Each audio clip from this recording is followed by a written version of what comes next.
Good afternoon, everyone. My name is Scott Wright with the North American Hardware and Paint Association, and want to welcome everyone to this afternoon's presentation. The next presentation you're going to hear is entitled, it's got a very interesting title. It's called E-Commerce, What I Wish I Knew Then. And so let me introduce our speaker this afternoon. Jake Wilson is Director of Marketing and E-Commerce for Wilco. And he has been with the company over 20 years and has served in various roles. But for the past 8 years, he has led Wilco's online efforts, including 2 internal use sites, 2 e-commerce platforms, and multiple information sites.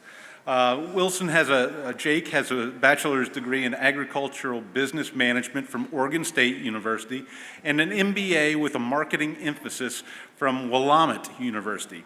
He and his wife of 17 years have 2 boys, ages 9 and 4, who are already very active as the 4th generation soon-to-be owners of the farm where they raise Australian Shepherd, herding dogs, cattle, and grass hay.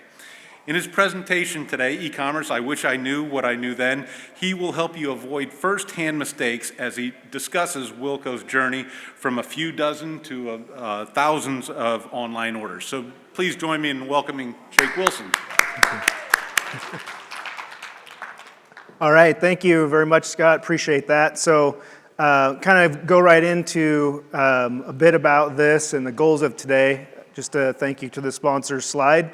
So goals of today, what I'd like to do first, I'll give you a quick few minutes about who is Wilco so you know where this is all coming from and what it stems from. And then talk a little bit about the journey that we've been on. I try to keep things as high level as I can because everybody's journey is so different. I recognize that, so I want to try to get you stuff that will help you in your own efforts and how you're doing things rather than specifically about ours. And then the biggest thing is, as we go back and look at, okay, what are some considerations throughout this whole process that if I would have known more about then, I could have maybe spared us some pain, which kind of is the whole purpose of all this, which is, whenever anyone says, hey, do you have time to talk about e-commerce? We're about to go through the efforts.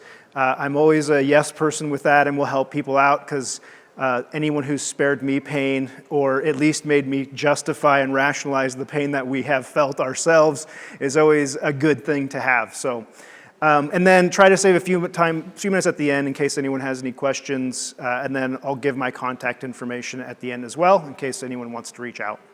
So let's dive right in. So a little bit about Wilco. So Wilco, does have multiple business units. We're a farmer-owned cooperative based in a small rural town of Mount Angel, Oregon. But we have multiple locations throughout Oregon, Washington, and California. We have a hazelnut business where we market and process hazelnuts. We also have an agronomy business that we're a joint venture in. That's one of the largest agronomy companies in the United States. And then Wilco, which is our kind of flag brand, we have some bulk fuel deliveries. And then what really we're going to focus on today is the farm store part of the business. But just to add some perspective, Wilco is a larger company. I'm involved in different aspects with all 3 of these different businesses. So just going specifically to the farm stores, we have 24 locations throughout the West. We've got 7 in Washington, just opened our 7th within the last few weeks. In fact, grand opening celebration event is going on right now. We have 15 in Oregon and 2 in California. And then our typical store would be about 20 to 25,000 square feet. Obviously, there's some variations with that, but just to give you some perspective, as you walk into a store, you'd see a distinct pet area with grooming. You'd see a distinct workwear and clothing section that's kind of a store within a store. We have True Value Hardware with Ben Moore Paint, and then we also have garden, and then we're a farm store, so definitely a core to our business is the farm livestock fencing. In addition to that square footage, we have a full warehouse attached to the store. We have a garden center, 4,000 to 6,000 square feet roughly, that's attached to the store. And then a big one, which is a kind of lesson learned and something that talk about a bit is every store has a covered drive-through loadout similar to this, which with e-commerce has been huge. So we have a staffed warehouse because of the feed business with the farm store side, and then that staffed warehouse has this. So our e-com, if you can imagine our e-com process is to pick up your pickup orders by doing drive-through. There's an e-com rack right inside that roll-up door where all the orders are staged. So just definitely as you think about kind of how you structure things, that's one of the lessons learned is just the logistics of how you're going to process pickup orders and all of that. All right, so going through just a bit about our e-com journey itself is the first part is we didn't start with e-commerce. We've really tried to, and a thing that we don't do enough, so kind of lesson learned as well, is your customers and team members pretty much know the answers to what do we need now. And not very long ago, our customers actually weren't asking to buy online. They were wanting to know what does it cost and how much do you have on hand. We don't want to drive in and you not have what we need. So we really started with just an online catalog. It showed pricing, it showed inventory. It was a Magento-based platform, and it worked fine. As soon as we launched it, customers were grateful. We had lots of good feedback. We also knew we were immediately going to need e-commerce, so we did move to working on e-commerce right away. In 2019, we launched a WooCommerce-based site, so we did decide to switch from Magento to WooCommerce throughout all this process. And we launched that site in May of 2019.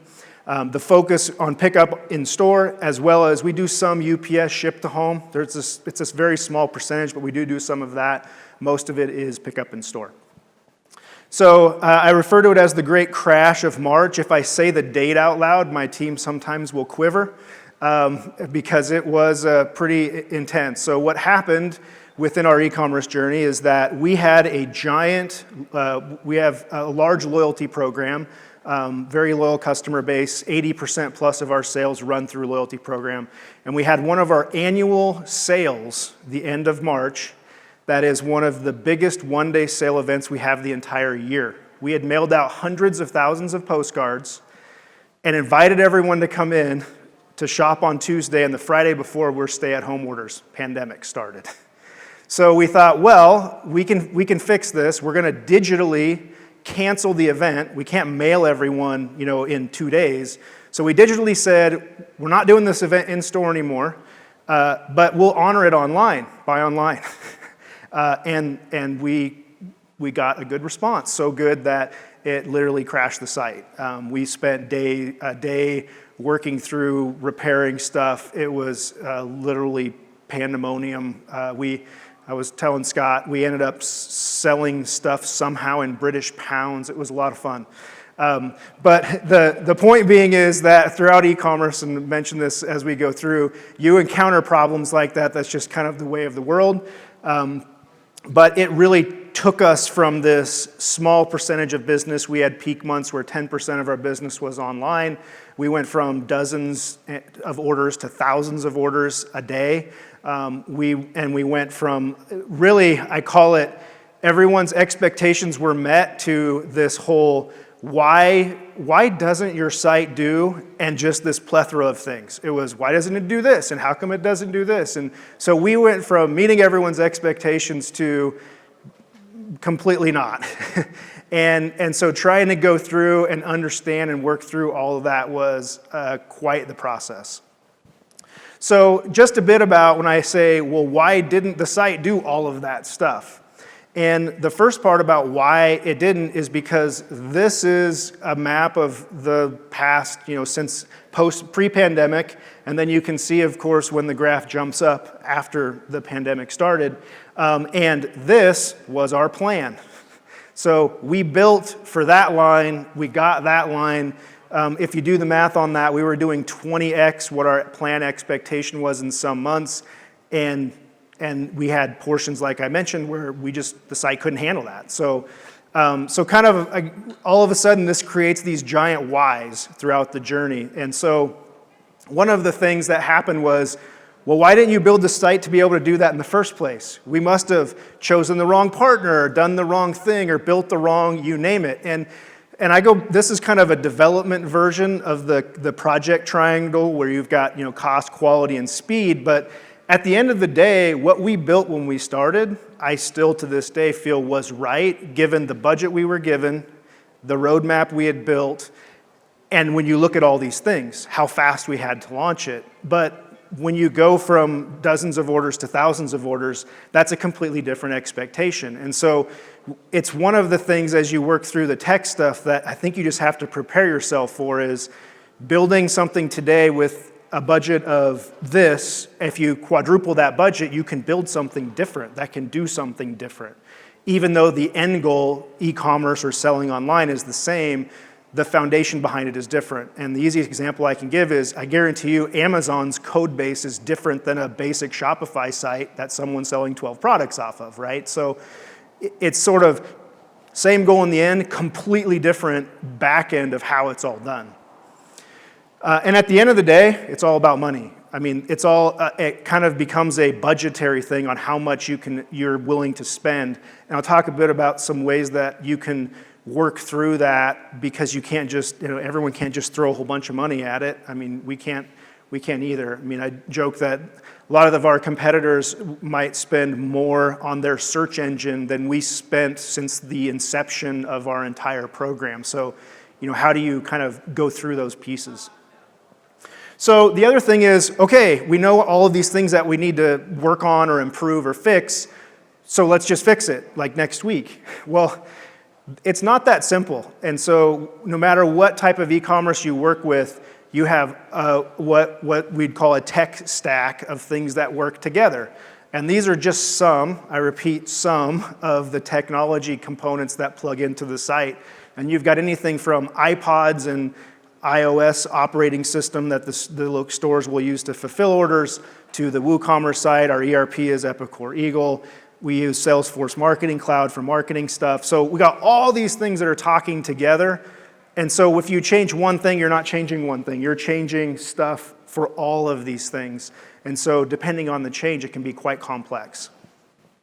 So the other piece is that all of this stuff does rotate around custom software that we have built that manages the back end that we call Back 40. So our Back 40 application sort of runs all this stuff together and makes everything work behind the scenes.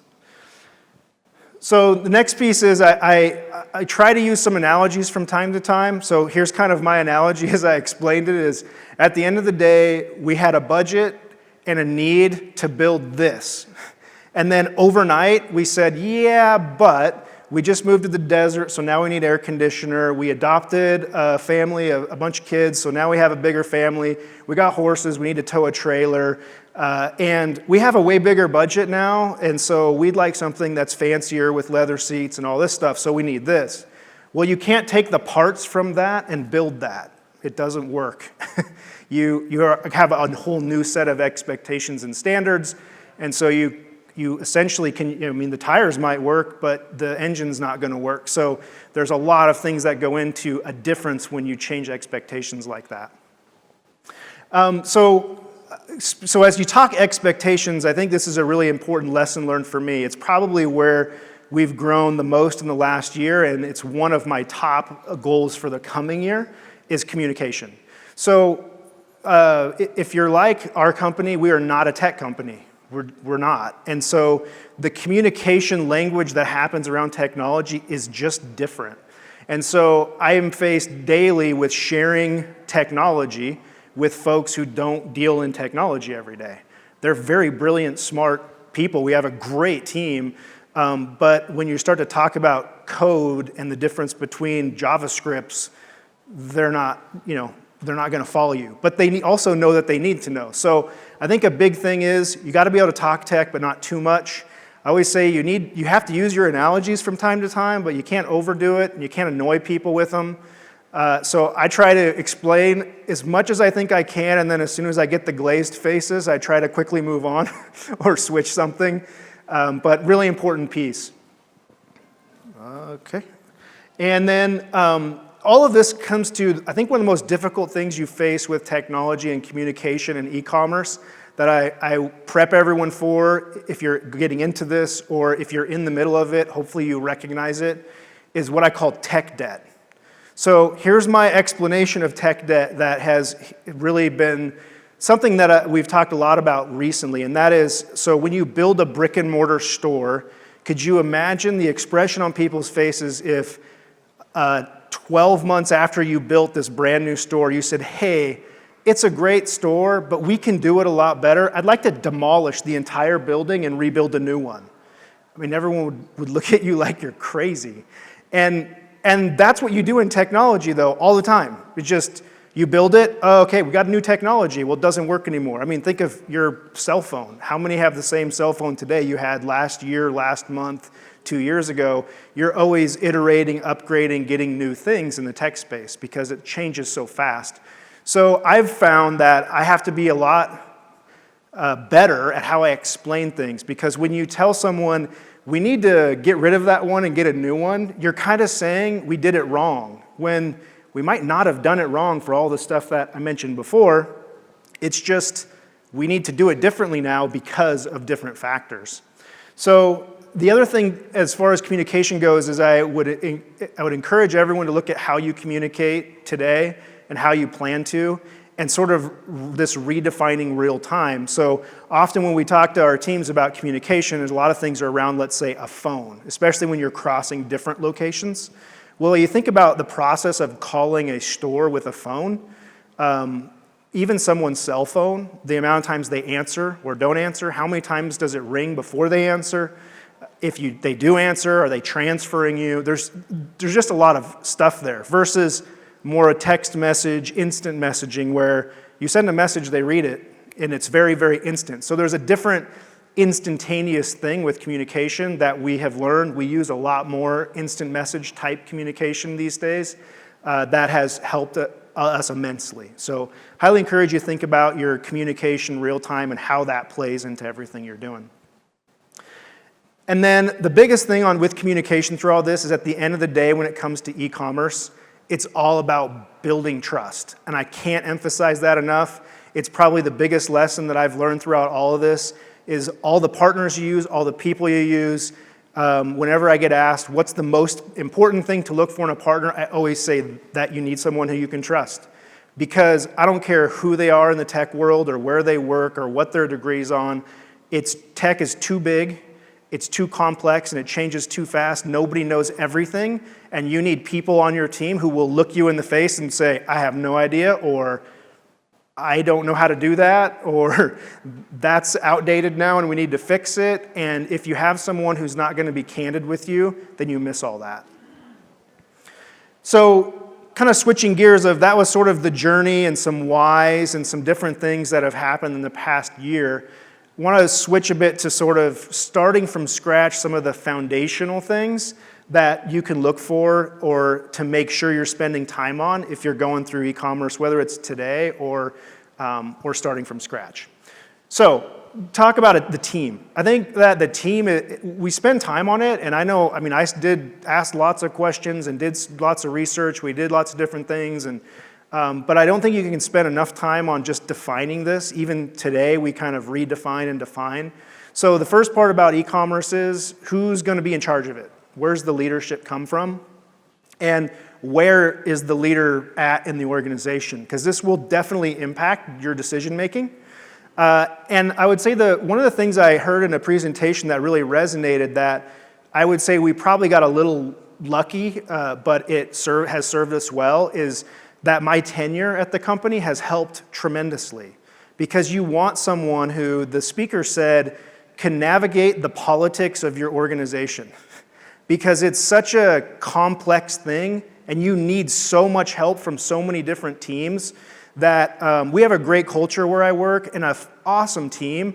But to say that it didn't help that I'd worked there for over 15 years when I started this, it absolutely did. I knew who to talk to. I knew how they liked to be talked to. I knew the types of descriptions they needed, and just the other things that inherently come when you've worked with a team for so long.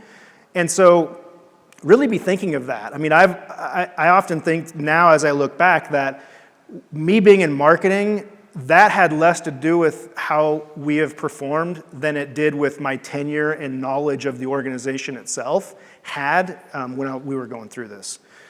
If you want to dig into this part, definitely as a kind of almost a separate presentation, but there are advantages to having the leadership in each one of these. I think a lot of it depends on your company and your organization and your goals, but just be thinking of that, okay? I would say the one thing I would recommend considering doing it against is I've noticed a lot of companies that are in the early stages tend to throw e-commerce with IT, which is often not fair and not the smartest thing to do.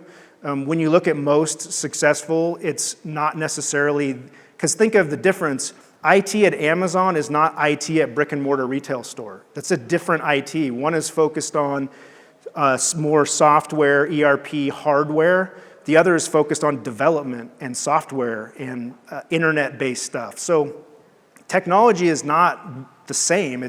There's different areas of expertise, and often the IT team at a, let's say, brick and mortar retail, their expertise is built around that. It's not built around necessarily e-commerce. So definitely have some good candid conversations with your IT group if that's where you're thinking or that's where you've gone, to make sure that that's where they think it should be, because often they might give you direction that would say, well, we can do it, but it's really no different having your IT team do it than having your ops team do it. They're going to know some more about technology, obviously, but it's a different type of technology in a lot of cases. So the next piece is on development. Obviously, who's going to develop the site? How's that going to work? You've got content, and who's going to manage the content, the pictures, the images, all the descriptions, all that stuff. You've got operations, huge one. This is both operations behind the scenes as well as operations in front of the customers. You've got analytics and all of that piece. It goes directly with advertising and changing the site. You've got finance, you've got logistics and supply, you've got legal. So there's more, by the way. I'm just trying to give a flavor for all of this. Now, this does not mean you're going to have some one person doing every one of these. We have people who wear multiple hats on this list. We also know that legal is something we sometimes need, so we know where to go for that. But these are all the things that you want to be thinking of that happen throughout the journey, and you want to be prepared with names of who you're going to go to or who's responsible for going to your resources within these types of areas. At the end of the day, I talked about this before, and I think it's so important that it's in here multiple times, is you just want to work, you might have outside resources helping here. Again, pick people you can trust, always over-communicate, and then a big one is expect failure. So I think that's the other reason when you look at a leader, that whole thing about picking someone who can navigate your organization. The other thing that this presentation suggested is you want an optimist who has enough energy to go through lots of failure and be okay. And that is how I'm wired, luckily. So I tend to be, you look at the personality test, and I'm one of those undaunted by failure people. And thank goodness it served me well here, because it's every week something goes wrong. There's some bug, some new thing, and that's just how it works. So I almost said embrace failure. That kind of feels a bit too far. But just know that you learn from failure. You learn from the mistakes. That's how everything gets better. So don't be mad at the world if something goes wrong. That's just part of it. In fact, for those who saw this, Facebook says sorry for a mass outage. The millions of dollars they lost with their site going out, it just was proof to me that, hey guys, this happens to everybody, and this wasn't 5 years ago. If you didn't see this in the news, this happened this month. So this was a few weeks ago. Facebook was down, and Instagram were pretty much down for almost a day, and I can't imagine being on their leadership team during that time, so they had some fun conversations. But just know that it's going to happen to everyone. They have way more resources than I would ever dream of having, and yet their site was down more this month than our site was. So next thing is the technology. So just a few things to think about, and a few kind of tips I guess I would throw out there is, do you want to own your intellectual property or not? And that dovetails into, are you using out-of-the-box solutions, or are you going to use custom solutions? So there's pros and cons to both. Out-of-the-box is more affordable. It's faster. Someone else built it. You can just plug it in and go.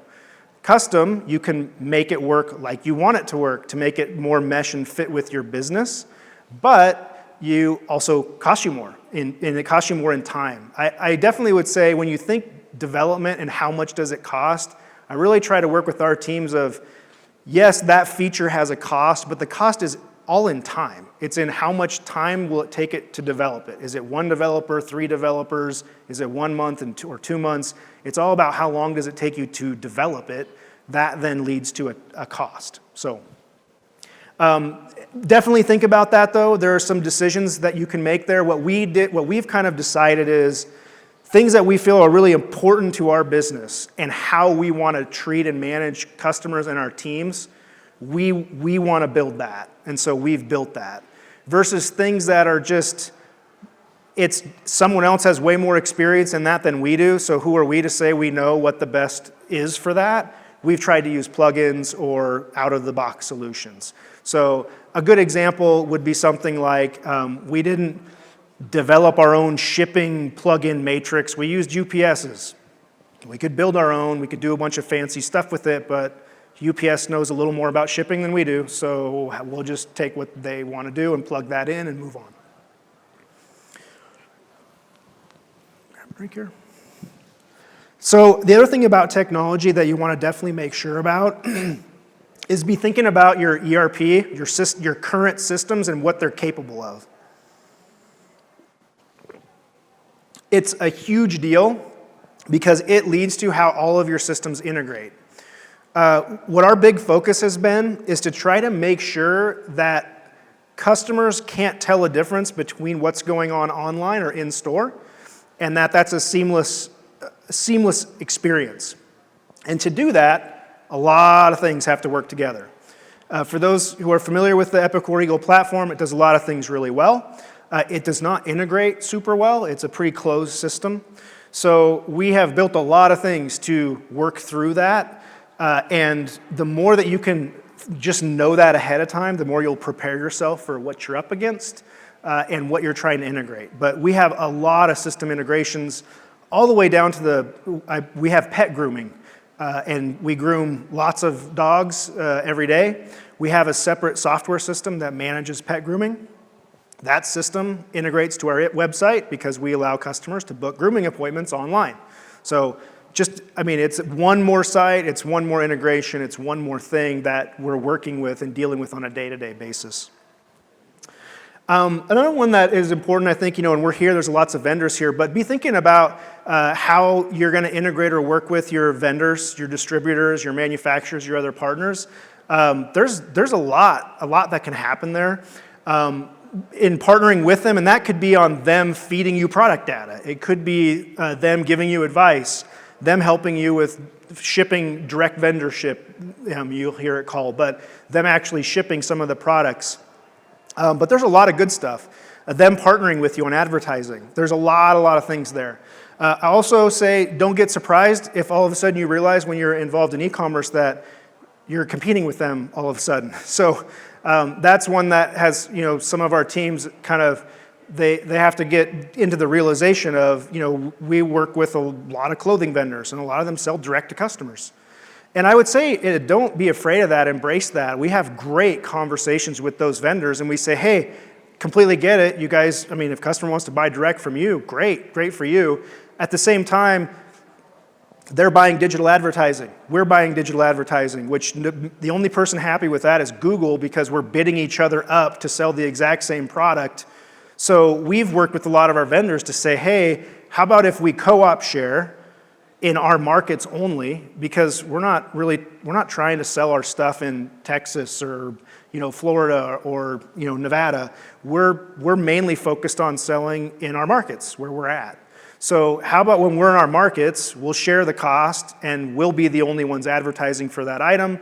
And then outside our markets, they go crazy. So we've done a lot of that kind of stuff. It's worked out well. At the end of the day, we pay less for the advertising because we're not bidding against each other, and we split the cost. So we win twice. It makes a ton of sense to do those kind of things as you're working with partners and kind of figuring out this area that people can kind of dance around a little bit and get a little nervous about talking as opposed to just going headlong into it and having good conversations with your good partners. So this is probably a really big one that we could spend a whole session talking about each one of these. But I just want to walk through them one at a time and just talk about some of the key processes that you want to be thinking about, or if you're in the middle of e-commerce, it's always good to kind of refresh your head on these.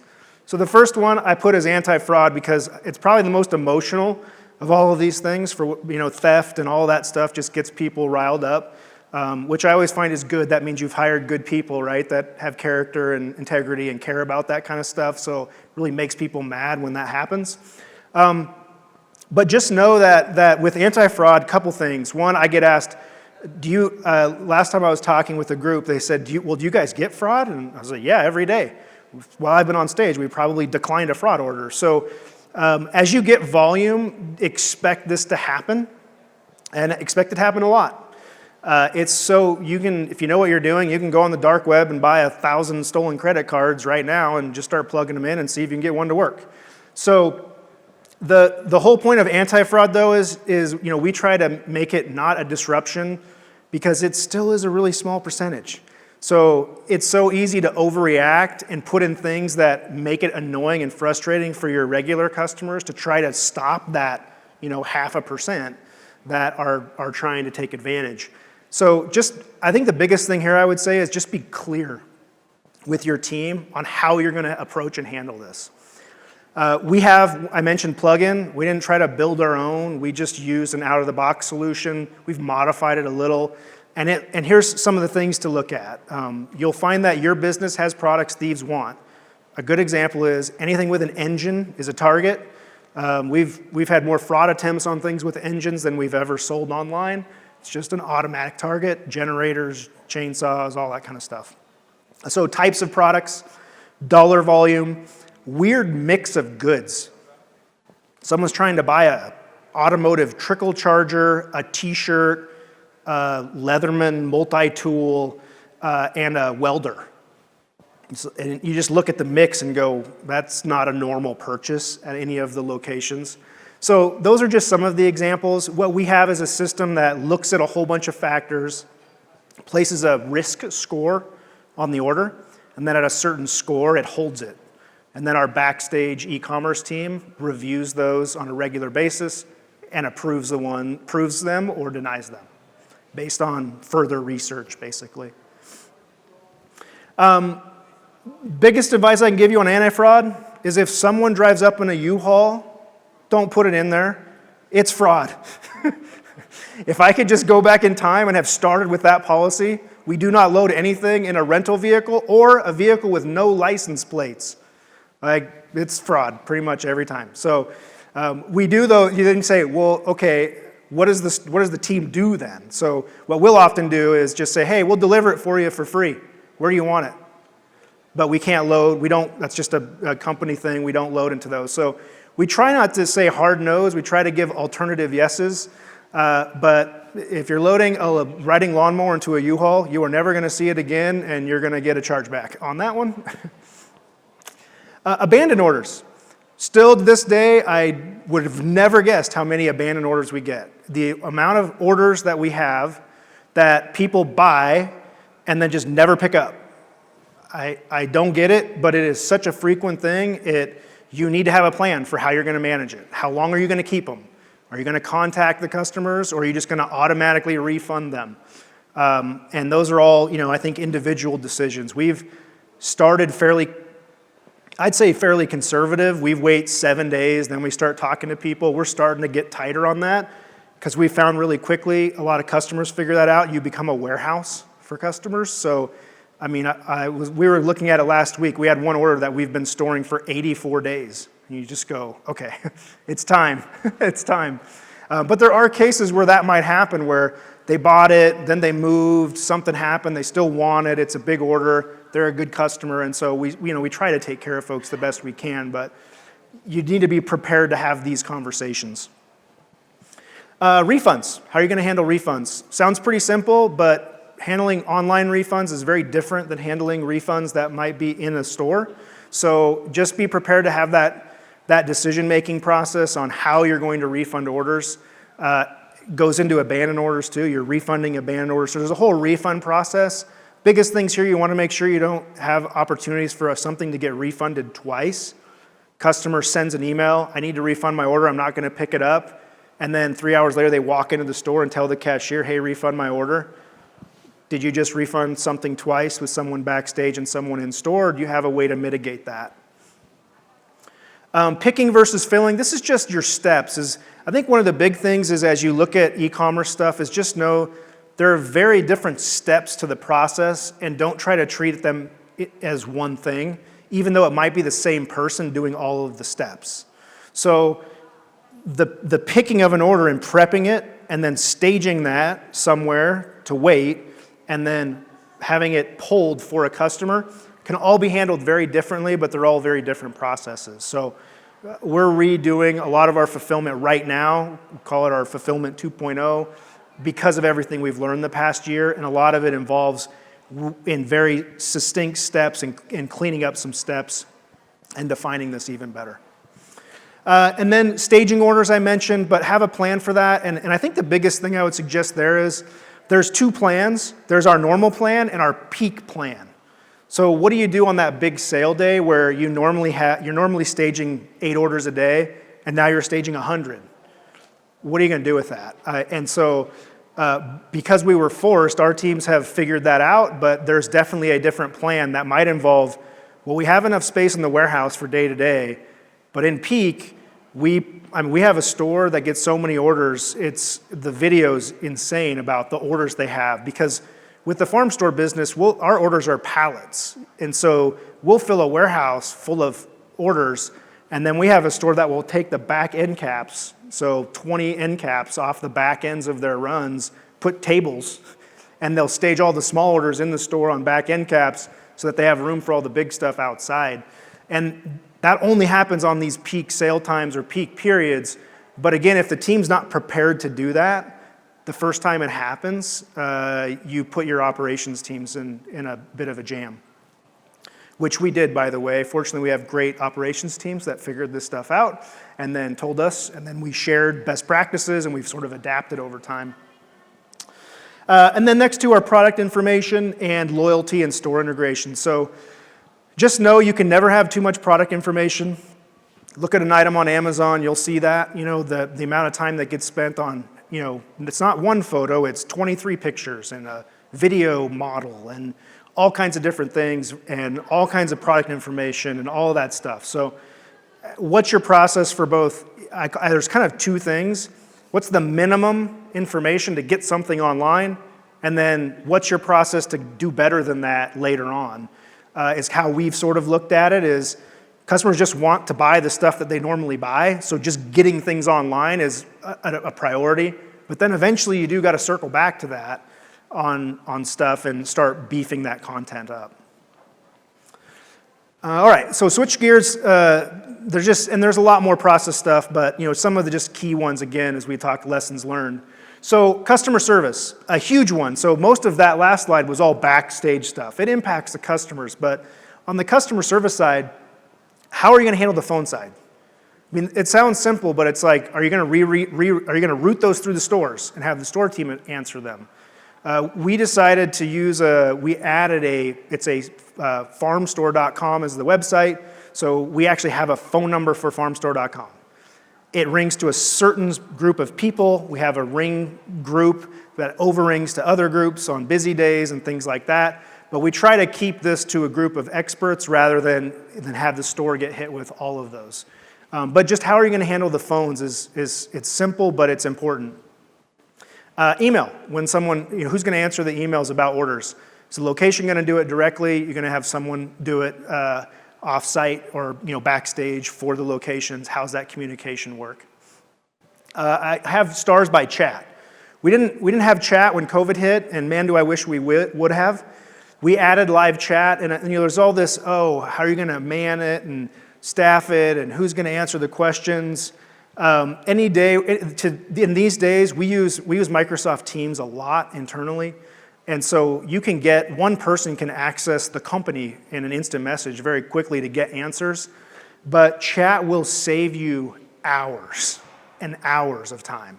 And the way to explain this, that really hit me as we started trying it and I was talking to our team, is they said, well, Usually the tech support help, the phone calls, are with folks who aren't tech savvy, right? Well, when someone's on the phone, anyone who's tried to help a parent solve a problem online through the phone is having like nightmares right now, right? I will help my parents. Fortunately, I live close to them because at the end of the day, you just go, I'll be over in 5 minutes, because it's really hard to do something over the phone. There's some great comedy bits on that that talk about trying to help people. Well, when you're on chat, our chat tells us what web page they're on. One of the first chat sessions that I remember being part of, the customer was telling us that the cart wasn't working. They were on the shopping cart page. They were not. They were on the product page trying to add something to their cart. They were insistent that they were in the checkout page. If that was on the phone, we would have spent 15 minutes trying to figure that out. But through chat, we knew instantly exactly what page they were on when they were talking to us. And so that really helped us out with knowing what to do. So chat, big proponent of it. It's really helped us out, save time. So how are you going to cover social media questions? Definitely people will reach out to you there. There's, again, 2 plans. Peak coverage versus day-to-day coverage are very different. So just think through that. And really all of your processes is what's the process day-to-day and what's the process peak. And then the other one is just your internal. So service to our store teams is one thing. Service to customers is another. We use support channels through Teams. So every store has their own support channel so that the whole team can see the questions and answers being asked. It's not encapsulated in one phone call or one email, and that's worked pretty well. All right, so just kind of wrapping up, I also think it's really important to think about buy-in. So, who's getting credit for the sales? We early on said we're giving the stores credit for all the sales. If someone picks it up in store, it's not going to an e-commerce store, it's going to the stores. And that I think does definitely help with buy-in, is that when you look at our store sales, e-com is a part of the stores. Make sure you have all the voices at the table. I still struggle with that today, and it's part of the communication to shore up is e-com impacts every team, and it's so easy to work with the team that it impacts most. And so just make sure that you get all of the different teams involved. I know a big one for me is IT.